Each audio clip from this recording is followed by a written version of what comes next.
बिस्मिल्लाहिर्रहमानिर्रहीम, अस्सलाम वालेकुम। सीरिया में एक बहुत बड़ी डेवलपमेंट हुई है जिसके बाद अब सीरिया के मुत्तहिद होने में कोई ऑब्स्टेकल नहीं बचा है। सीरियन इंटरिम गवर्नमेंट के प्रेसिडेंट अहमद अल-शरा और सीरियन डेमोक्रेटिक फोर्सेस यानी कि एसडीएफ के लीडर जनरल मजलूम आब्दी के बीच में एक लैंडमार्क एग्रीमेंट हो गया है।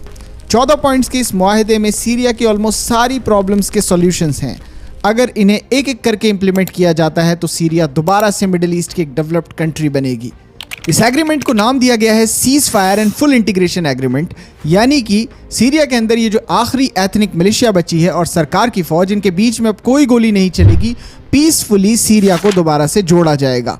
इस एग्रीमेंट के कुछ दिनों बाद एसडीएफ के हेड जनरल मजलूम आब्दी ने यह कहा कि हमारी बातें गवर्नमेंट सुन ही नहीं रही है, वो सिर्फ अपनी अपनी चला रही है। अगर ऐसा ही चलता रहा बातचीत में तो हम दोबारा से रेसिस्टेंस स्टार्ट कर देंगे। अब आपको लगेगा इस स्टेटमेंट को सुनने के बाद कि शायद सीरिया में कभी अमन हो ही ना, दोबारा से कुर्द फौज खड़ी होगी जनरल मजलूम आब्दी के अंडर और एक जंग होगी जो चलती रहेगी। लेकिन ऐसा नहीं है। अब हालात ऐसे हो गए हैं कि मजलूम आब्दी चाहे या ना चाहे सीरिया तो इंटीग्रेट होकर रहेगा और उसके बहुत से रीजंस हैं। वो रीज़न क्या है वो मैं आगे आपको बताऊंगा। लेकिन मेरा मानना है कि मजलूम आब्दी को गवर्नमेंट के साथ बातचीत करनी चाहिए। अगर वो इस वक्त पीस प्रोसेस में एक्टिवली पार्टिसिपेट करेंगे तो ज़्यादा से ज़्यादा बातें इस वक्त सरकार से मनवा पाएंगे। उनके ऊपर इंटरनेशनल प्रेशर है। आपको कुर्द्स के राइट्स को इंश्योर करना चाहिए एज अ नेशनलिस्ट मूवमेंट, क्योंकि अगर आप अभी बात नहीं मानते तो वो मिलिट्रीली इतने पावरफुल हैं कि मिलिट्री माइट के ज़रिए अल-हसाका पर कंट्रोल कर लेंगे और उसके बाद जो पुराने लीडर्स हैं उनकी एक भी बात नहीं सुनी जाएगी। इसका मतलब दमिश्क में बैठी गवर्नमेंट एक नया लीडर बनाएगी कुर्द्स का और वो बहुत दिन वहाँ पर उसको टिकने में लग जाएंगे। बाद में वो डिमांड्स करेगा कुछ सालों के, और वो भी तब जब वो गवर्नमेंट के अगेंस्ट जाना चाहे। तो अगर वो सिर्फ अपने बारे में सोचेगा तो वो भी नहीं बोलेगा। हो सकता है कि जो कुर्द्स दमिश्क में रहते हैं उनमें से किसी एक कुर्द को लाकर नॉर्थ ईस्ट का लीडर बना दिया जाए जो वहाँ की सिचुएशन से वाकिफ नहीं होगा और वहाँ के लोगों की प्रॉब्लम्स को नहीं समझ पाएगा। इसीलिए आपको एक्टिवली पार्टिसिपेट करना चाहिए, अपने लोगों को लाना चाहिए और कुर्द्स के बारे में सोचना चाहिए। इस वक्त ऐसा कोई रास्ता नहीं है जो आप मिलिट्री में तलाश रहे हैं। लेकिन आगे बढ़ने से पहले प्ले स्टोर पर हमारे टीएमपी न्यूज़ ऐप के 1000 डाउनलोड्स हो गए। अगर आपने ऐप को अभी तक डाउनलोड नहीं किया है तो आप प्ले स्टोर पे जाएं, टीएमपी न्यूज़ ऐप सर्च करें, ये वाला ऐप आएगा, इसे आप डाउनलोड कर लें। सारी सर्विसेज कंप्लीटली फ्री हैं, लेकिन फिर भी मैंने एक वॉलंटियर सब्सक्रिप्शन प्लान बनाया है। आपको इसमें से किसी एक को लेना है ताकि हम काम को बेहतर कर सकें और भी लोगों को इस टीएमपी न्यूज़ ऐप का हिस्सा बना सकें। साथ में आप हमारे व्हाट्सएप चैनल को भी ज्वाइन कर लें। आपको उसका लिंक डिस्क्रिप्शन में भी मिल जाएगा और कमेंट सेक्शन में भी। अब मैंने आपसे कहा कि एसडीएफ और मजलूम आब्दी चाहे या ना चाहे सीरिया तो इंटीग्रेट होकर रहेगा। उसके बहुत से रीजंस हैं, वो मैं आपको एक्सप्लेन करूं उससे पहले आपका ये समझना ज़रूरी है कि एग्रीमेंट में मोटा मोटा ऐसा क्या था। वैसे अगर आपको एग्रीमेंट को बहुत सही से समझना और डीपली पढ़ना है तो टीएमपी न्यूज़ ऐप पर हमने एक पूरा आर्टिकल अपलोड कर रखा है। 14 पॉइंट्स को ठीक से एक्सप्लेन किया गया है, आप वो जाकर पढ़ सकते हैं। लेकिन जिन ऑडियंस को इंग्लिश नहीं आती, मैं खुद बता देता हूं कि आखिर इस एग्रीमेंट में ज़्यादातर क्या था। जिसमें सबसे पहले ये कहा गया था कि एसडीएफ को रक्का और देर अज़ोर इन दोनों इलाकों को पूरी तरह छोड़कर जाना पड़ेगा। वैसे तो सीरियन गवर्नमेंट फोर्सेस ने पहले भी इन इलाकों को जीत लिया था, लेकिन कुछ इलाके रह गए थे। उन इलाकों से भी पीसफुली इनसे कहा गया है कि वो लोग नदी के उस पार चले जाएं, यानी कि ये यूरोफ्रेट रिवर है, इसके उस साइड बाकी सारी टेरिटरी को एसडीएफ को कंट्रोल करने की उस वक्त के लिए छूट दी गई थी। उसके बाद इनसे कहा गया कि जिस टेरिटरी के अंदर आप रह रहे हैं उस टेरिटरी में भी सारे बॉर्डर्स और चेक पॉइंट्स को सरकार के हवाले करना पड़ेगा, एयरपोर्ट्स को सरकार के हवाले करना पड़ेगा। एसडीएफ जितनी भी ऑयल फील्ड्स और रिफाइनरीज पर कंट्रोल करती है और दूसरे रिसोर्सेज पर कंट्रोल करती है, उन्हें भी गवर्नमेंट फोर्सेस को दे दो। अब उन्हें जो नेशनल इंस्टीट्यूशंस हैं वो चलाएंगे अपने हिसाब से। उसके बाद एसडीएफ को बातचीत करके सीरिया की फौज में मिलाया जाएगा।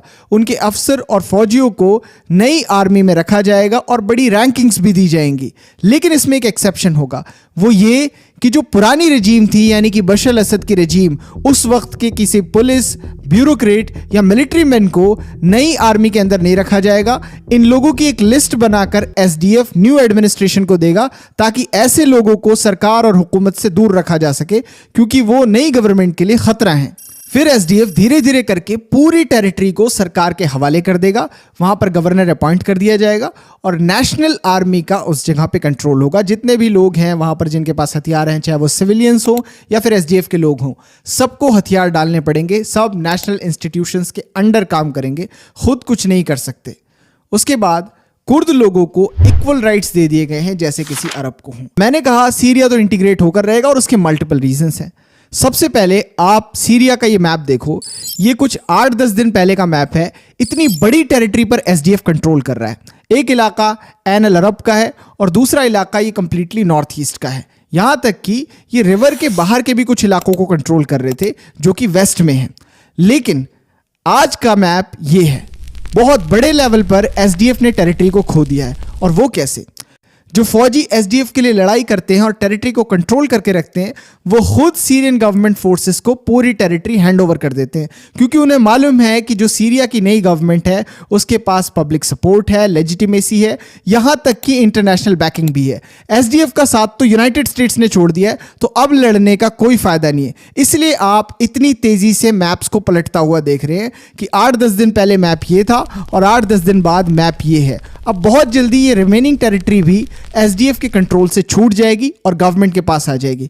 अगर रेसिस्टेंस का ऑप्शन मजलूम आबादी तलाशते हैं तो भी ये फौज कुछ घंटों में हार जाएगी, क्योंकि तुर्की अपने बॉर्डर से अटैक करेगा, कोबानी के इलाके जो ऐन अल अरब का है और नॉर्थ ईस्ट के इलाके पर जो बचे हुए रहेंगे हसाखा में, उस पर, और बहुत जल्दी ये टेरिटरी को लूज कर जाएंगे। इसका मतलब लड़ाई का कोई फायदा नहीं है। अब आप में से जितने भी लोग सीरिया की सिचुएशंस को समझते होंगे, उन सब के मन में सिर्फ एक सवाल आ रहा होगा कि कुर्दों का दोस्त और मुहाफिज यूनाइटेड स्टेट्स ऑफ अमेरिका कहाँ है, वो उनका साथ क्यों नहीं दे रहा। यहां से शुरू होती एक बड़ी इंटरेस्टिंग स्टोरी जिसका नाम है बिट्रायल, फिर लगाओ 2 dot, policy of use and throw. United States के एडमिनिस्ट्रेशन ने कुछ दिनों पहले पेरिस में सीरियन गवर्नमेंट साथ में एसडीएफ के लोगों से कुछ मीटिंग्स की थी। वहीं उसने इशारा कर दिया था कि अब वो आगे कुर्दों का साथ नहीं देगा। उसने सीरियन गवर्नमेंट को ये सीधा हिंट दिया कि अब तुम चाहो तो मिलिट्री माइट के जरिए सीरिया को टेक ओवर कर सकते हो, यानी कि जितनी भी जगह पर ये कुर्द फौज मौजूद है वहां पर हमला कर दो। उसमें बस इन्होंने एक बात कही थोड़ा सा अच्छा बनने के लिए, वो ये कि आप सिविलियंस का ध्यान रखना, उन्हें नुकसान ना पहुंचे। अब आपको लग रहा होगा यूनाइटेड स्टेट्स कितना अच्छा है, कम से कम सिविलियंस का तो ध्यान रख रहा है, लेकिन ऐसा नहीं है। उसने ये बात इसलिए बोली है ताकि दूसरी जगहों पे जो लोग उस पर यकीन करके अपने मुल्कों को तबाह कर रहे हैं वो लोग उसका साथ देते रहें, सीरिया के हालात से वो लोग अपना मन ना बदल लें। लेकिन अगर आप यूनाइटेड स्टेट्स की जंगों की आखिरी 2-4 डिकेड्स की हिस्ट्री पढ़ते हो तो आपको समझ में आता है कि इन्होंने अपने कोलैबोरेटर्स का हर मुल्क में बहुत बुरा हाल किया है। इराक में, अफगानिस्तान में, वियतनाम में और अब सीरिया में, सब जगह ये चीज कॉमन थी और इस बात को जरा समझना चाहिए। अब क्योंकि अमेरिका सीरिया छोड़कर भागने वाला है और उसने सही वक्त पर कुर्दों का इस्तेमाल कर लिया था, तो अब वो कुर्दों का साथ छोड़ रहा है, क्योंकि अब वो उसके किसी काम के बच्चे नहीं है। और ये मैं ऐसे ही नहीं कह रहा, यूनाइटेड स्टेट्स का एडमिनिस्ट्रेशन ये साइंस दे चुका है कि अब वो सीरिया में ज्यादा दिन नहीं रुकेगा। इसमें पहला साइन है कि यूनाइटेड स्टेट्स का एडमिनिस्ट्रेशन सीरिया के अल होल कैंप से आईसिस के उन कैदियों को जो उसके लिए जरूरी हैं उन्हें सीरिया से इराक शिफ्ट कर रहा है। 150 से 500 के करीब आईसिस के प्रिजनर्स को पर डे अमेरिका सीरिया से इराक ले जा रहा है, और उसकी जो 800 की फौज है वो भी अब जल्द से जल्द शायद इराक चली जाए और इराक से एक बड़ा विड्रोवल करे, क्योंकि यूनाइटेड स्टेट्स की आर्मी ने यह भी ऐलान कर दिया है कि वो इराक के अंदर भी अब ज्यादा दिन नहीं रुकेंगे, वहां से वो विड्रॉ करने वाले हैं। यूनाइटेड स्टेट्स के जो सबसे बड़े एनवॉय हैं सीरिया के अंदर, special envoy mister Tom barrack, ये टर्की में एम्बेसडर भी हैं, जिससे आपको बहुत कुछ क्लियर हो जाएगा। उन्होंने कहा कि सीरिया के पीसफुल इंटीग्रेशन को अमेरिका सपोर्ट करता है, मतलब कोई एतराज नहीं जताया गया। साथ में यह भी ऐड कर दिया कि अब सीरिया के अंदर अमेरिका का कोई लॉन्ग टर्म इंटरेस्ट नहीं बचा है, यानी हम भागने वाले हैं। जो आज तक हमने तुम्हें बरगलाया था नए मुल्क के लिए और अपने ही वतन में इंतशार फैलाने के लिए, अब उसका अगर तुम्हें खामियाजा भुगतना हो तो अकेले खड़े हो, अमेरिका तुम्हारा साथ नहीं देगा। यूनाइटेड स्टेट्स के प्रेसिडेंट ने भी बातों बातों में इनडायरेक्ट तरीके से यह बता दिया है कि अमेरिका कुर्दों को अकेला छोड़ रहा है। Thank you so much, Mr. Well, I like the Kurds, but just so you understand, the Kurds were paid tremendous amounts of money, were given oil and other things, so they were doing it for themselves more so than they were doing it for us. But we got along with the Kurds, and we are trying to protect the Kurds. That's correct. Donald Trump ने अपने एक recent statement में कहा कि Kurds ने हमारा साथ दिया, इस बात को अप्रिशिएट करते हैं, बहादुर लोग हैं।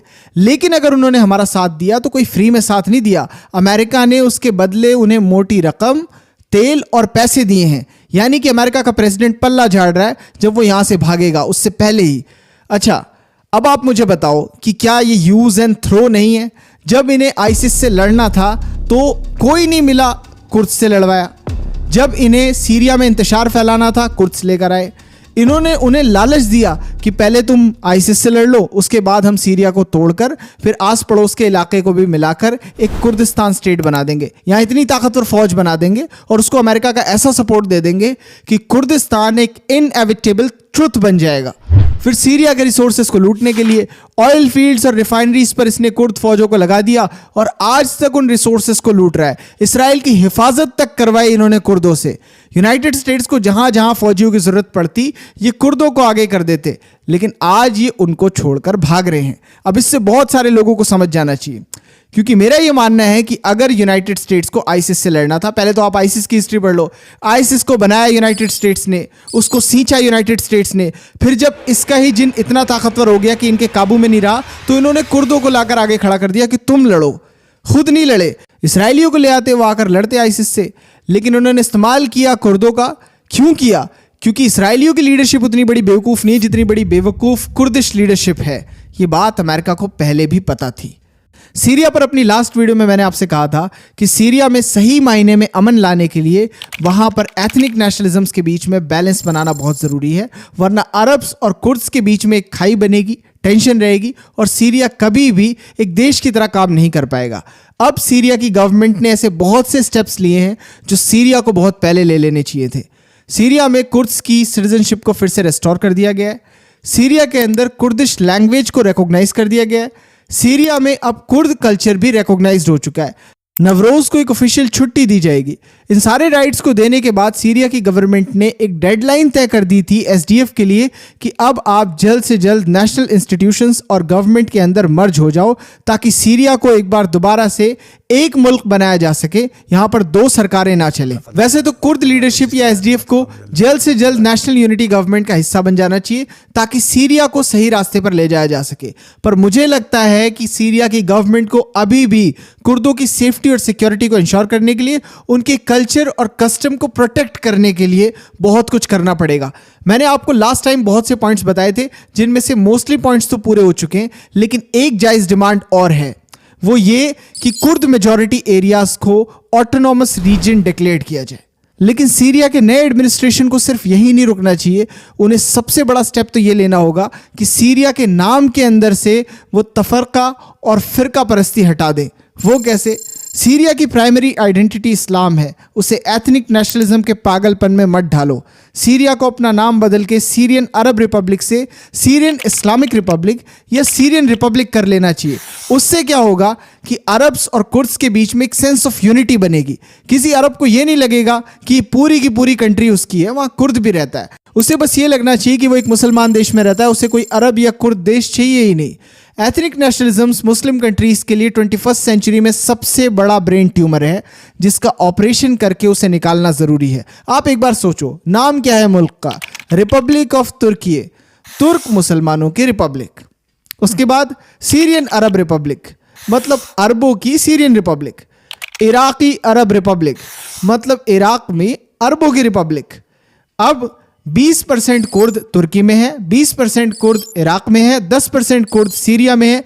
इन लोगों का वतन कहाँ है? इन लोगों की आइडेंटिटी कहाँ है? ये लोग ग्लोबल मैप पे क्यों नहीं है, अगर मुसलमान एथनिक नेशनलिज्म के नाम पर ही कंट्री बना रहे हैं? कुर्द नेशनलिज्म तो उठेगा ही, ये तो नेचुरल है, जब तक आप स्टेट लेवल से एथनिक नेशनलिज्म के पागलपन को ख़त्म नहीं करते। अगर वो किसी मुसलमान देश में रहते तो शायद ये चीज़ें नहीं होती।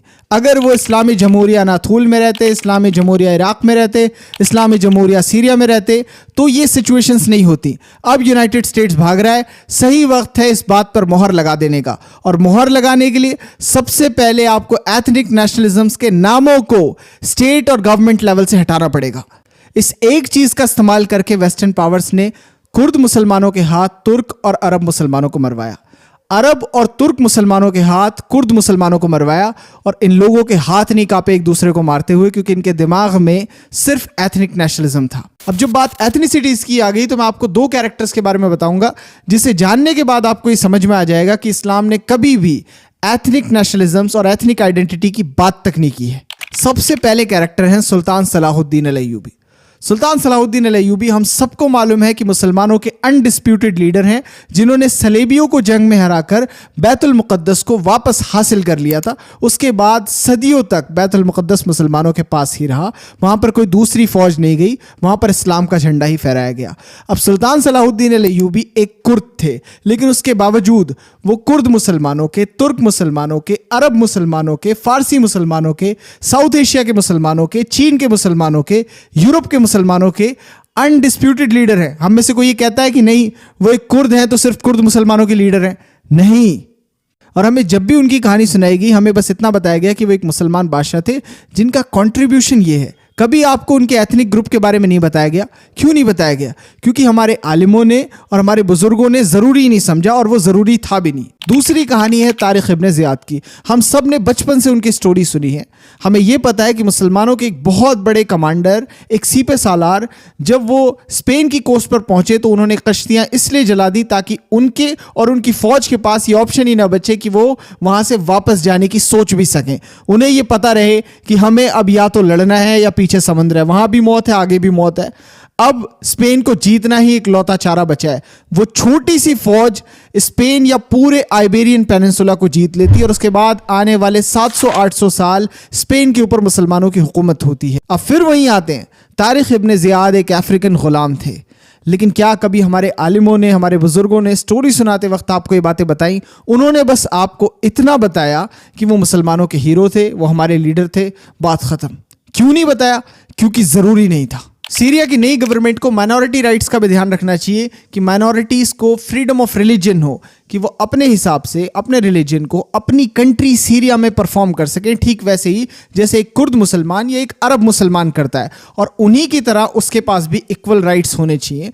सीरिया में बहुत सारी माइनॉरिटीज़ हैं। क्रिश्चियन की एक बहुत बड़ी माइनॉरिटी है, उसके बाद यहूदी हैं, ड्रूज़ हैं, साबियान्स हैं, और एक और रिफॉर्म है जो सीरिया को करना होगा, वो ये कि इन्हीं माइनॉरिटीज़ की कैटेगरी में आपको अलाविद कम्युनिटी को डालना पड़ेगा, ताकि अलाविद कम्युनिटी इस्लाम से अलग एक रिलीजियस ग्रुप माना जाए, क्योंकि उनका अकीदा इस्लाम के पूरी तरह अगेंस्ट है। वो कहते तो हैं कि वो शिया मुसलमान है, लेकिन वो शिया मुसलमान नहीं है। शिया आलिम उन्हें मुसलमान नहीं मानते। अगर वो शिया मुसलमान हैं तो जो दो बड़े सेक्ट्स हैं शिया मुसलमानों के, एक जो ईरान में फॉलो होता है, एक जो यमन में फॉलो होता है, आपको दोनों में से कोई एक चूज़ कर लेना चाहिए। अगर आप चूज़ कर लेते हैं तो आपको शिया मुसलमान माना जाएगा, वरना नहीं। सीरिया की नई गवर्नमेंट को ईरान के साथ भी अपने रिलेशंस को नॉर्मलाइज करना चाहिए, ब्रदरली टाइज डेवलप करने चाहिए, क्योंकि सीरिया को सेफ और सिक्योर रहने के लिए मल्टीपल लेयर्स ऑफ सिक्योरिटी की ज़रूरत है, जिसमें सबसे पहली लेयर होगी कि सीरिया को खुद एक मजबूत फौज की ज़रूरत है। उसके बाद सीरिया को किसी अरब मिलिट्री अलायंस का हिस्सा बनना होगा, फिर किसी इस्लामिक मिलिट्री अलायंस का हिस्सा बनना होगा।